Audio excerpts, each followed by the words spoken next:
Non IT background నుంచి వచ్చేటువంటి students ఉంటారు కొంతమంది.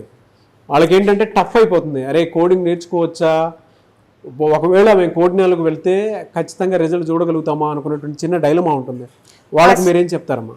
ఆ స్టూడెంట్ నేను non IT background, EC background. EC, okay.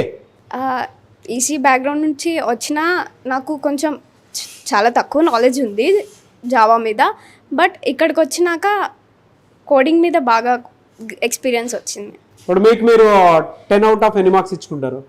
8. Okay. మీ ఫియర్ని ఎలా ఓవర్కమ్ అయ్యారు మరి? కోడింగ్ అంటే టఫ్ ఉంటుందేమో అనుకున్నట్టు చిన్న డైలమా ఉంటుంది, జంక్ ఉంటుంది లోపల. అవును.